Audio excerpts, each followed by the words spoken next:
আজকে সকালে ঘুম থেকে উঠেই দেখি প্রচুর বুকের জ্বালা। তারপর মনে পড়লো কয়েকদিন ধরে অতিরিক্ত পরোটা খাওয়ার কারণে অ্যাসিড বেড়ে গেছে, তাই একটু অ্যান্টাসিড খেয়ে নিলাম। এটার মধ্যে আছে অ্যালুমিনিয়াম হাইড্রোক্সাইড আর ম্যাগনেসিয়াম হাইড্রোক্সাইড। এই দুইটা জিনিস আমাদের পেটের মধ্যে থাকা অতিরিক্ত হাইড্রোক্লোরিক অ্যাসিডের সাথে প্রশমন বিক্রিয়া ঘটায়, যেমনটাই বিকারে দেখতে পাচ্ছেন, যার ফলে অ্যাসিড কমে যায় এবং আরাম লাগে। এবার একটা মারাত্মক এক্সপেরিমেন্ট করব সোডিয়াম হাইড্রোক্সাইড দিয়ে।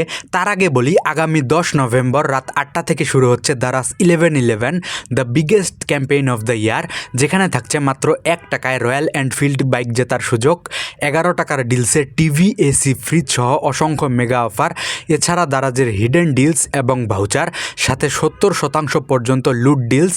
মিস করতে না চাইলে এখনই জয়েন করুন দারাজের অফিসিয়াল চ্যানেলে, যেখানে অফারগুলো লাইভ হওয়ার সঙ্গে সঙ্গে আপনাকে জানানো হবে। চ্যানেলের লিংক পিন কমেন্টে দেয়া আছে, অথবা এই কিউআর কোডটা স্ক্যান করুন। যাই হোক, এখানে কিছু পরিমাণে সোডিয়াম হাইড্রোক্সাইড নিয়ে নিলাম, এরপর অ্যালুমিনিয়াম ফয়েল পেপার দিলাম, এরপর ভিতরে পানি দিয়ে একটা বেলুন সেট করে দিলাম।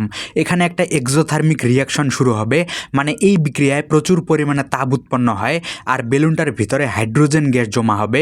এখানে গ্যাসের পরিমাণ কম হয়ে গেছে, তাই বেলুনটা উড়ছে না, তবে এই গ্যাস কিন্তু অত্যন্ত দাহ্য, আগুন দিলে দেখেন কি হয়।